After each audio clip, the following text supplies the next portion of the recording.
Magandang araw. Tunghayan natin ang unang kabanata ng mga kwentong pag-ibig ni Samantha at Steven na pinamagatang Miss Handsome. Pero bago ang lahat, paki-like, hit the subscribe button at notification bell para lagi kayong updated sa mga darating ko pang uploads. Bilisan mo nga, Samantha, ang haba na ng pila rito. Pinaikot lang niya ang mga mata habang pinakikinggan sa telepono ang paninirmo ng best friend niyang si Mara. Paano ay may usapan silang magkakaibigan na manood ng sine? At siya nasaksakan ng kupad ay late na naman. Kapag nasa mood kasi siyang magtrabaho ay hindi siya nagpapaistorbo.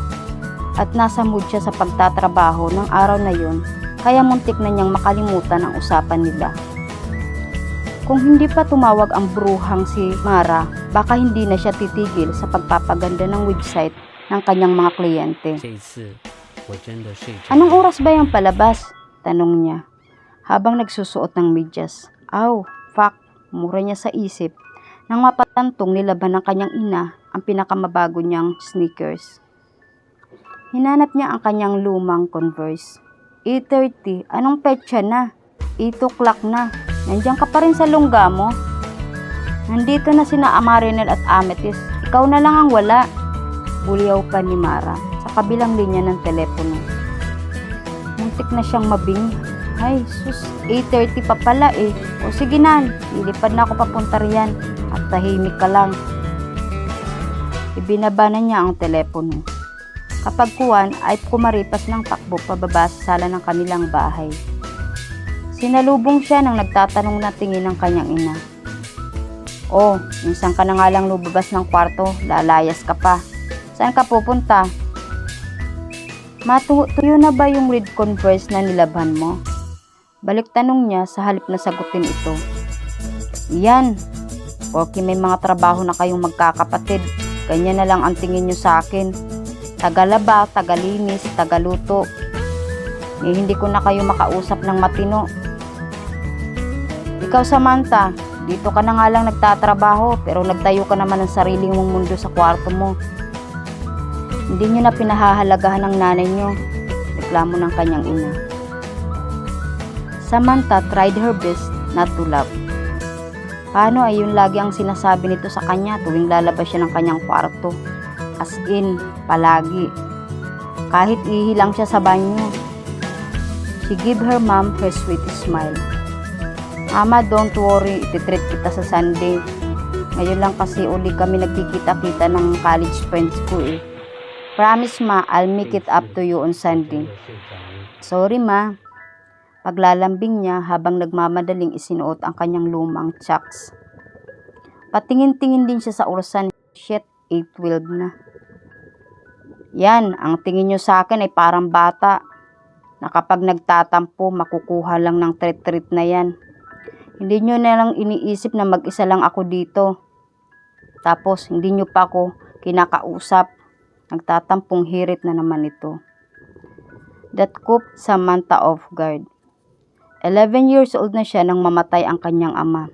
Samantalang ang dalawang ate naman niya ay kapwa nasa high school na noon. Bagaman maagang nawala ang kanyang ama. Hindi nila kinakitaan ng kahinaan ang mama nila. Bagkus, pinag-igi nito ang paghahanap buhay at mag-isang kumayod para buhayin sila. Hindi na uli nag-asawa ang kanyang ina dahil ayon dito, nag-iisa lang ang kanilang ama. Lahat silang magkakapatid ay napagtapos ng kanilang ina nung hindi pa ito nagre-retiro sa pagtatrabaho. Ngayon nga ay 20 years old na siya at isa ng web developer. Sa bahay lang siya nagtatrabaho. Lahat ng trabaho niya ay umiikot lang sa kanyang 3-year-old personal computer. Kinukuha ng mga kliyente niya ang kanyang serbisyo sa pamamagitan ng email. Doon nagaganap ang lahat ng transactions, ang mga payment at diretsong pumapasok sa kanyang bank account. Tama ang kanyang ina. Hindi na talaga siya lumalabas ng kanyang kwarto, maliban na lang kung gagamit siya ng banyo o kakain. Ang kanyang mga kapatid ay abala sa kanya-kanyang buhay. Ang kanyang ate na may matandang 2 taon sa kanya ay abala sa paghahanap ng pag-ibig, habang ang isa pa niyang ate Tisha ay abala sa pagpapayaman. Siya ay abala sa pagkukulong sa kwarto. Tuluyan na niyang nakalimutan ang magmadali. Sorry na ma, ginagawa ko lang naman din ito para sa iyo eh, 'di ba? Nangako ako sa iyo na dadalhin kita sa Paris. At hindi ako bumabali sa promises, alam mo 'yan. O sige ma, bukas hindi ako magkukulong sa kwarto. Dadalhin ko yung laptop ko rito sa sala para di na ako magtrabaho. Biro niya dahilan upang batukan siya nito. Joke. Promise. Bukas at sa Sunday magbabanding tayo, mother dear. Tila nabawasan yun ang pagtatampo ng kanyang ina. Talaga? Di nga. Pexman, natatawang pangako niya. Nang umaliwalas ang mukha nito ay nagpaalam na siyang aalis. Nasa labas na siya ng kanilang bahay nang muli siyang tawagin ito. Muntik na siyang mapakamot sa ulo. Yes ma. Tumboy ka ba, Samantha? Napanganga siya sa tanong nito. Ano ma? Pinagmasdan siya nito mula ulo hanggang paa. Tingnan mo nga yung sarili mo. Ang ikli-ikli ng buhok mo. Panlalaki pa yung mga damit mo, pati sapatos mo panlalaki. Basta, mukha ka ng lalaki. Sinipat niya ang kasuotan. Maluwang ang t-shirt na suot niya dahil doon siya komportable. Itim na skinny jeans ang pambaba niya na may nakakabit na red belt. At ang mga paa niya naman ay isang pares na itim chucks. For a woman her age, she really looked like a lesbian. Idigdag pang maikli ang gupit ng kanyang buhok at hindi kalakihan ang kanyang dibdib. Effortless ang pagiging mukhang lalaki. Paano ka makakaselo ng mapapangasawa niyan kung may gwapo ka pa? Karamihan sa mga lalaki. Hay nako Samantha, yan ang epekto ng hindi mo paglabas-labas ng kwarto. Hindi ka na nga maganda. Tatanda kang dalaga niyan. Napasimangot siya. Ano naman? Ay, ewan, sige na ma, alis na ako. Dadalang kita ng pasalubong mamaya. Ano naman kung hindi ako makasilo ng mapapangasawa? Dahil mas gwapo pa ako sa mga lalaki. Ano man kung tumanda akong dalaga? Hindi naman ako si Ate Tyra na kayang mabuhay ng walang pag-ibig. Ano naman kung hindi ako maganda? Samantha sighed. She didn't know why, but for a moment there, she somehow wished she was beautiful. Nakakunot noong tinungo ni Samantha ang kinaroroonan ni Mara. Oh, akala ko ba 8:30 yung showing? 9:30 na Bakit nandito pa kayo sa labas? Hinintay niyo talaga ako? Ay, ang sweet niyo naman. Sinabunutan siya ni Mara. Gaga ka. Bakit mo liliparin ang pagpunta rito? Sa nakikita ko parang ginapang mo lang Wala na, tapos na yung palabas. Tawa naman ang tawa sina Marinel at Amethyst. Napasimangot siya. May last fall show pa naman Huwag kang maniwala yang kay Mara. Last fall show talaga ang binili namin dahil sigurado kaming late ka na naman. Ani ni Marinel. 10 PM pa talaga yung showing, dagdag pa ni Amethyst. Si Mara naman ay sumimangot. Ang iipan niyo talagang dalawa. Hinihintay ko pa nga siyang makonsensya at bayaran niya lahat ang tickets Do girl, si Samantha ba makukonsensya? Tanong ni Marinel. Luwa na ang mga mata natin. 3 hours pang maghihintay. Hindi yan maglalabas ng sentimo para ilibre tayo. Siya pang manghihingi ng libre. Samantha frowned with the 3 laughed together. Ganun ba ako kasama? Parang hindi naman niya matatanggap ang okasasyon.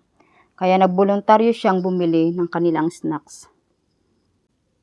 Friend, first time to ever, manlilibre si Samantha? Like seriously?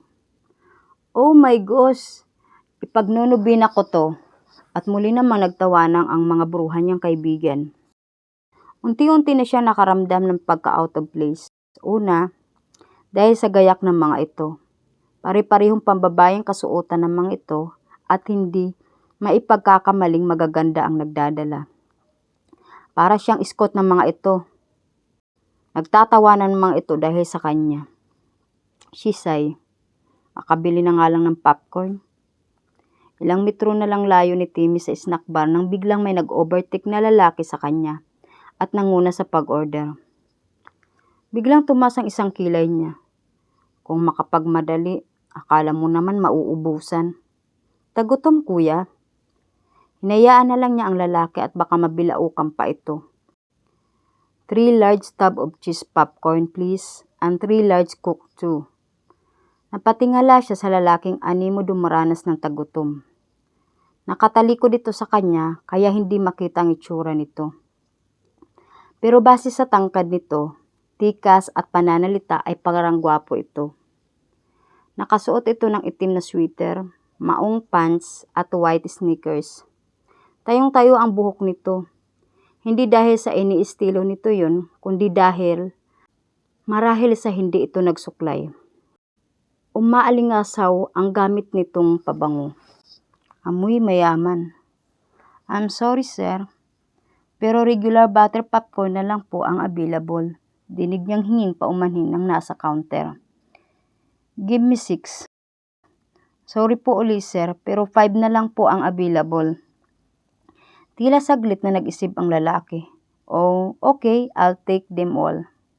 Plus the large coke too. Para siyang nahihipnotismo habang pinapakinggan ang bawat sinasabi at pinagmamasdan niya ang bawat kilos ng lalaki. Ang sosyal ng wallet, parang ang sarap na kawan. Napahagikik siya sa isip. Hindi niya napagilan ang sariling tingnan ang mukha ng lalaki nang matapos na ito sa pag-order at paalis na ng snack bar. Muntik nang tumulo ang laway niya. Para itong mas matandang version ng isang aktor na crush niya. Napansin marahil ng lalaki na nakatitig siya rito dahil bigla itong lumingin sa kanya pero agad din itong nagbawi ng tingin. Napayuko siya. Diyos ko, baka nga iniisip pa nun ay bakla akong napanganga sa kagwapuhan niya. Sana naging magandang babae na lang ako. Nagulat siya nang biglang may tumikim sa harap niya. Nanlalaki ang mga matang binalingan niya ang nasa counter. Yes? The man at the counter give her a questioning look. Yes po. Ano po ang order nila? Noon lang siya nagbalik sa huwisyo. Oo nga naman. Bakit siya pa ang nagtanong sa nasa counter? She cleared her throat to shake off her embarrassment. 3 tubs of butter popcorn and 1 tub of cheese popcorn. At 4 na bote ng mineral water. Sir, wala na pong popcorn. Hotdog sandwich na lang po ang itry nyo, sir. Ay, oo nga pala. Inubos na pala ni Pogi ang lahat ng popcorn. Ano ba yan? Nakakawala sa ulat ang kagwapuhan. Teka, anong tinawag sa akin ng isang to? Sir?